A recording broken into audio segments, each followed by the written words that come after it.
folks, Sherry Martinez here for Sedena Surgical Services. As always, you guys, I have been trying to film this video since last Sunday when the Daily News article broke, and it has just been non-stop intense. And so I haven't forgotten about you. And since I have some time now in the car where I literally am moving from point A to point B and can't do anything but talk to you, I figured I would take advantage of this time. Otherwise, God knows when I'm going to be able to get this video done and posted.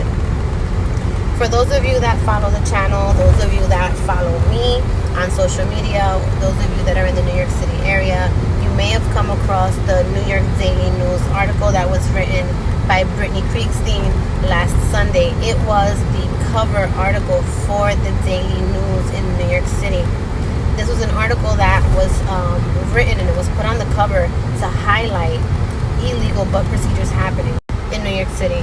Now, recently there was a situation where a young lady went to receive some type of a procedure. I'm not sure what specifically her arrangement was or what her specific intention was with this type of procedure that she was going to get done, but there was some type of procedure that she underwent for some type of enhancement to her butt area, and unfortunately she did not respond well, and two undisclosed women dropped her off to an emergency room in New York City, dropped her off where she was left to die.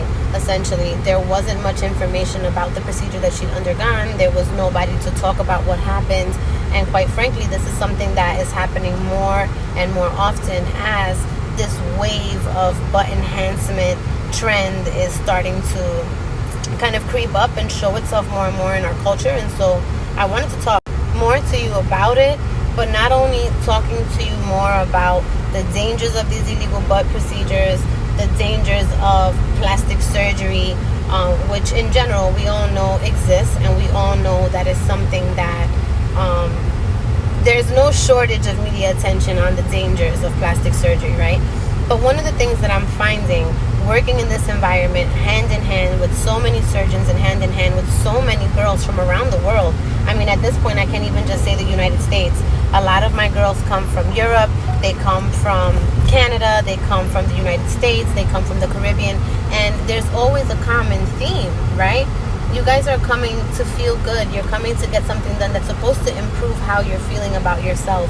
And instead of coming with the excitement of what you're about to undergo, right? You're more worried about not waking up, and that's something that has to change. It just has to. As with anything else, right? Whether it's the riskiest of sports, the spiciest of foods, or the most boring of circumstances, there's always a group of people that's going to gravitate towards it. And so no matter what people rave about or review about, whether they're super happy about it or completely dislike it, there's always going to be some type of a subgroup that feels the opposite. And right now, there's so much focus on the negative that's happening in plastic surgery, so much focus on the actual dangers, that nobody is actually servicing the women or the men at this point, because now it's not just women, but particularly the people of color and the people that are coming abroad for surgery. There's such a huge change and shift in even who the common patient is these days. And there's nothing being done to provide you with safe information and safe resources to secure you. So as always, I'm here to ruffle some feathers because, like I said, I deal with way too many patients that come from outside. I have had several procedures myself. I am looking to have more procedures in the upcoming months. And don't think that because I'm here and I live here, that hearing about the deaths, hearing about the infections, hearing about the bad things that happen don't impact me. Don't think that those things don't scare me. Don't think that maybe I wanted to have a procedure done last year. Why didn't I do it then? You know, why haven't I picked a certain surgeon for a certain procedure? Why haven't I committed to any one thing yet, right? These are all things that the same way they impact you guys, they impact me too, because I'm also a patient. And so I tell you guys, I am not here to be loyal to the surgeon. I'm not here to offer you or dictate to you your choices. or what might be better for you. I mean, honestly, I'm not. Know that those are things, though, that are of a concern for you. And because you're not here, you don't get to realize what exactly is going on. So I want to talk to you a little bit today about all the bad things that you have been hearing. And since that article dropped, there have been deaths in the plastic surgery community globally, right? And so I want to give you guys information about how some of this goes down. I want you to have an idea of how many deaths are actually really happening. I want you to have an idea of, how do you stay safe when it comes to that? Because obviously none of the women that have passed, or the patients in general that have passed, plan to get on that plane, plan to get here, pay their money, and plan to pass, right? I don't think anybody does. So I want to take a second and I want to just help you look at a few things really quickly to make some better choices. So the first thing you need to know, and I tell every single one of my patients the same thing, plastic surgery is not a weight loss solution, and it is also not a haircut or a tattoo. It is not a fly-by-night decision. It is something that will impact your life, whether negatively or positively. For the most part, if you make the good decisions, it will be on you. So now, are you going to have plastic surgery done? Are you going to take care of yourself? Are you prepared for what is involved before, during, and after? These are things you have to ask yourself. A lot of times there's these star-studded stories where it comes out that, plastic surgeon killed so-and-so, patient died, woman died, and you see these beautiful pictures of the patient, and you see, headlines about how they passed away and how they left their children and how they were such wonderful women, and nobody is questioning that. But all of that is done to pull on your heartstrings, to sensationalize the story in the media. And so a lot of times you have to ask yourself, why did this patient pass away? Now, there are many, many surgeons that are known for doing very good work. There are even more surgeons that are not trending on social media, that don't like social media, that feel funny about being up on social media in terms of, like a shopping catalog. They don't like it. It's just how some of the more old school doctors are, right? So there's a lot of stuff that you're not seeing.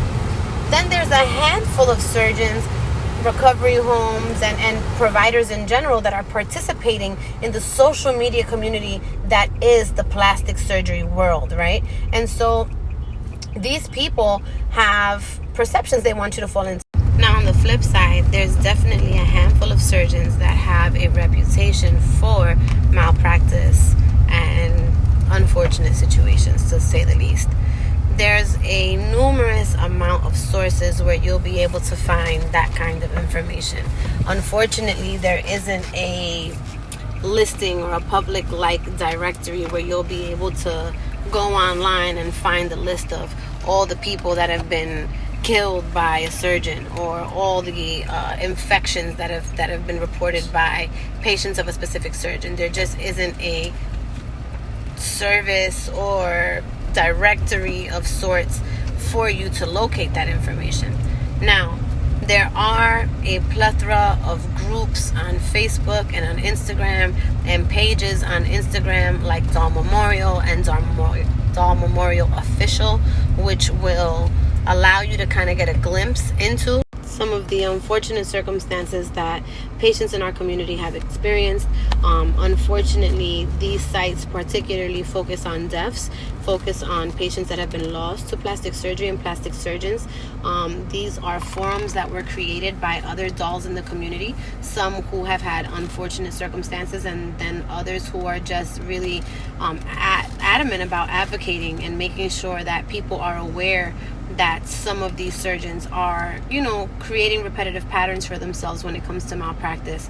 And so, I think it's really, really important. Another thing, though, that I want to urge you is to be very careful when reading social media and actually using the information that you find on social media, whether it be Instagram, Facebook groups, and things like that, when it's not from a first-hand source. I ask you to be really, really careful with gauging your surgery choices, selections, care choices, and things like that, or substituting professional help for things that you're seeing on social media or information that you're gathering through social media. Now, I am a huge supporter of the sister community. I really am.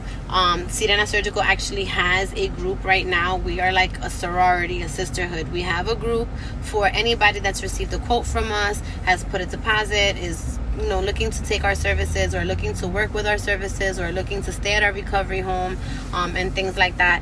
We have such an amazing network of tight-knit women who all were strangers when they first met, and they all have different surgery dates and different doctors, and they're coming from different places in the world, and yet we do everything together in the sense of we greet each other every morning when we wake up, and we greet each other, or we say goodnight to each other at night before we go to bed. We share all of our highs and lows. We support each other through all of our challenges and all of our curiosities with this process and more. These groups can be life-saving. They can be motivating. They can be great accountability partners. I mean, it is a wonderful group of people to have in your corner, especially when many of us feel like the people that we have in our local communities or in our everyday life, right, our everyday friends, may not understand this whole surgery thing, right? So having that community is dope. But again, you want to be very careful about taking some of these people's reviews, opinions, and experiences for like Bible, to lack a better word, right? So what do I mean by that? Everybody has different opinions of what feels good for them, what's doesn't feel good for them. Everybody has a different opinion of what they like and what they don't like, what they want and what they don't want. And sometimes all those things align, but there's times they don't. There's also other times where people are like genuinely giving you good advice and genuinely wanting to give you good advice or meaning to give you good advice, and yet they're completely misguided because whoever gave them that advice didn't know what they were talking about. And maybe they used it, maybe they tried it, maybe they think their advice is tried and true, but just because they didn't have a bad reaction or a bad result or a bad circumstance doesn't mean that it will be the same for you. Okay? It's so important that you guys know this and that you realize this, because I can't tell you, you don't know who's on the other side of the keyboard. You don't know. The same way many of us talk and type and text and do things, and we're not even dressed. I conduct my business some days from the recovery house, some days from the store, sometimes like right now from my car while we're waiting to pick up some materials that we need for our new store, right? Like everywhere. There are days that I spend my entire day in bed looking like who done it and ran. And I've quoted 20, 30, 40 people, plus talked to my group, plus checked out my recovery home, plus done homework with my son, plus took care of my husband, everything. You understand what I'm saying? And yet, you have to understand that you don't know what I look like on the other end. But you're taking my advice and you're trusting me. Thank God, because I'm a professional. But you never know who you're talking to when it comes to these groups. And that's a whole nother thing, and that's a whole nother topic for a whole nother video, honey.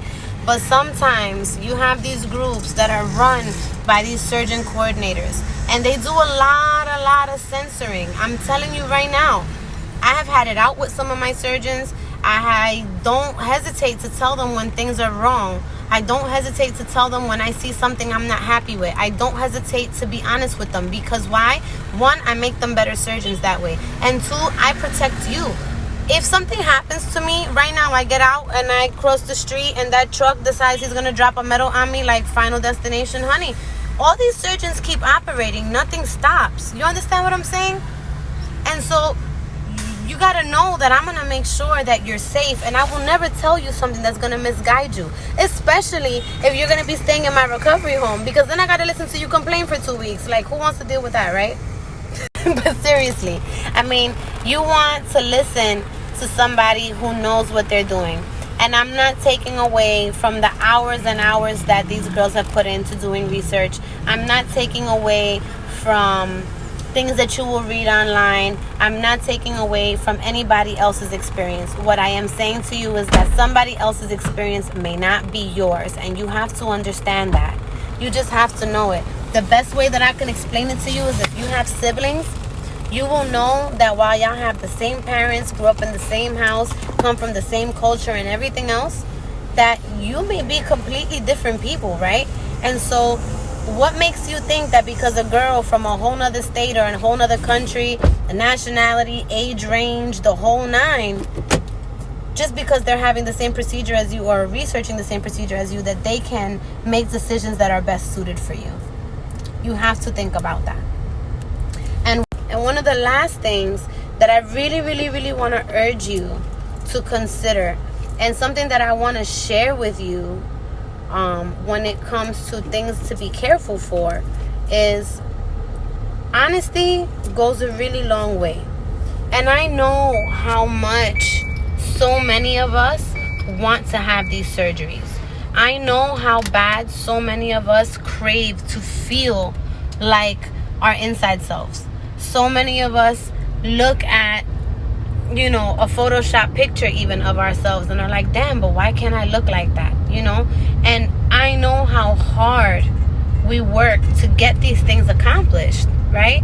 And so I want you to understand that if you can put in the discipline to lose the weight, if you can put in the discipline to save the money, if you can do the work to get here, right? Please be honest with the person that you're working with. It's so, so important that you understand that there's very few things that will keep you from having plastic surgery. If you get all the way over here and obviously you're being honest with yourself about your health conditions and stuff like that, and you know that for the most part your whole life you've been healthy, you've never really had any major issues, you don't suffer from anything crazy or anything that requires like specialist type of follow-up on a continual basis or anything that could be life-threatening, then you for the most part are going to be able to have your surgery. And you need to understand that. Even if you suffer from something like thyroid, if you suffer from something like diabetes, if you suffer from something hypertension, if you suffer from any of those types of conditions, if you've had a recent surgery, if you've had a recent miscarriage or abortion, if you've been through some type of change within your body, then you need to be honest about that. This whole thing is about you. And so you can't get here and start thinking that you're gonna not share stuff about you because you want to make sure you get stuff done. I tell all my clients, we do not sell booty in a box over here. I refuse to get you a big booty and put you in a box and send you home. That's not how this works. That's not what this is about. And so I want to make sure that you guys understand that being honest about what's going on with you more often than not will have you getting extra evaluations maybe, but will not have you turned down for surgery, will not have you sent home with your dreams extinguished. If you're that concerned about getting a no for your surgery, partner with a professional from the very beginning, because there's so many ways around making sure that you are safe and that this procedure comes out exactly the way you're wanting. I mean, the problem is that more often than not, girls are talking to each other and they're listening to each other and they're not working with professionals with reference to how to make sure that these procedures go off without a hitch, and how, you know, if you do have sickle cell trait or you do have an iron deficiency or you do have low hemoglobin before surgery, that there are things that we can do here to help you. That it doesn't mean that everything is canceled. It doesn't mean that, you know, all of this is done and over with and you've wasted your money. Give yourself a chance. Give us a chance. If you don't, I mean, at the end of the day, as much as people don't like to patient blame, you've got to understand that you hold a certain amount of responsibility. Now, obviously, when doctors are unethical and they cause injuries and stuff like that, there's not much we can do, you know, to prepare or to prevent that.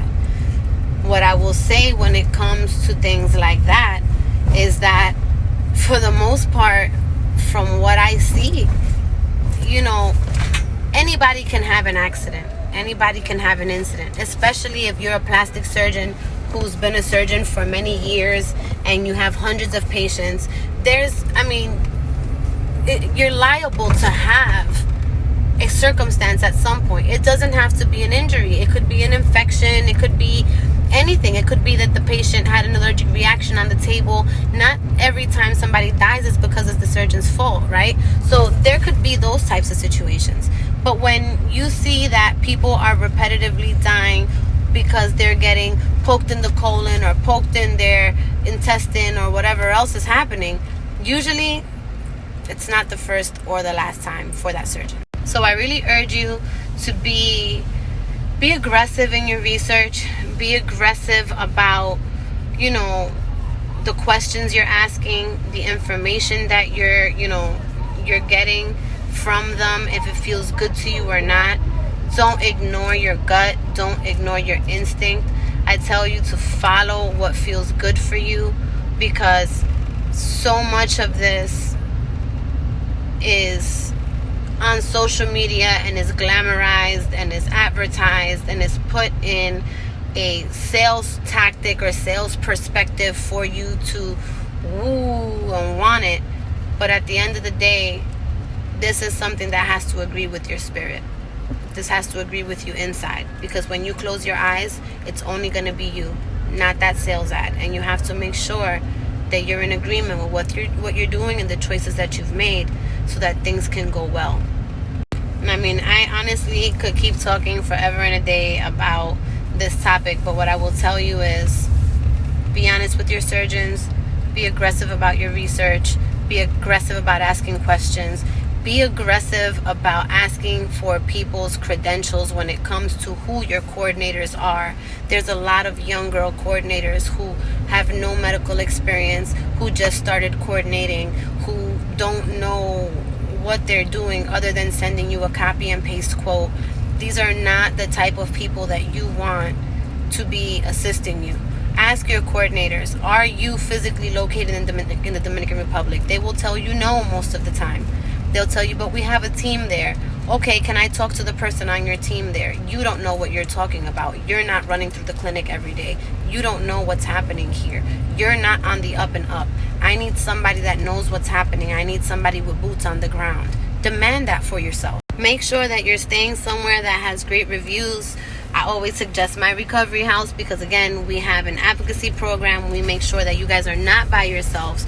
We make sure that, you have somebody to go with you to pre-op and run around the clinics with you, run around the different facilities you have to go to, be able to help you with the language barrier and that there's no confusion. This mess about the very next day, you're waking up with an overnight nurse and the overnight nurse doesn't work for your recovery home. She doesn't work from anywhere. You saw her in a group. You got a recommendation. You hired her. So now you wake up from surgery completely vulnerable, half naked, bleeding and everything else, and you wake up to a stranger. You know what I mean? Who's just there for 24 hours. Like, these things are crazy to me. They're just crazy to me, and it just shouldn't happen this way. And so I personally work with my patients very, very carefully, very closely. And I think that those are the types of things that you need to be looking for when choosing who to work with and who to set you up for this process. Not only that, but you should also know that whoever is supposed to be setting you up for surgery, whether it be an assistant or coordinator, whoever it is, right, they should be providing you with information to prepare your body for surgery. Your body is going to go through the ringer, and you need to be prepared, not just prepared 2 weeks before. If you're planning your surgery a year out, you need to be supplementing yourself starting a year out. Give your body a chance to survive all the different things it's going to go through, all the different things it needs in order to be healthy for you to have the best type of recovery. I urge you to be really, really careful, be really, really picky. This is plastic surgery. The same way you go through your wish pictures, the same way you go through these groups, and the same way you find the tea, and the same way you do all this stuff, the same way you found this YouTube, the same way you tell your friend, right? I need you to be just as picky when it comes to preparing your body, knowing what you need, knowing what's included, knowing how much money you need to spend, knowing where you're staying, why you're staying there, if they're capable of taking care of you, what type of level of care you want. I mean, you need to know that you're not alone. And if at any point in time that's how you feel, then that is probably not the place for you. Too many times, too many girls come here by themselves and they're not prepared. And many of you don't die, which is wonderful.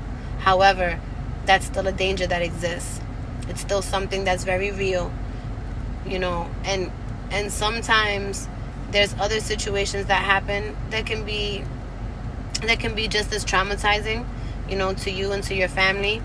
You know, sometimes death is a quick result that ends suffering immediately, and sometimes, you know, you can find yourself in situations here where you can be injured or get robbed or have any numerous amount of problem that could last a lifetime.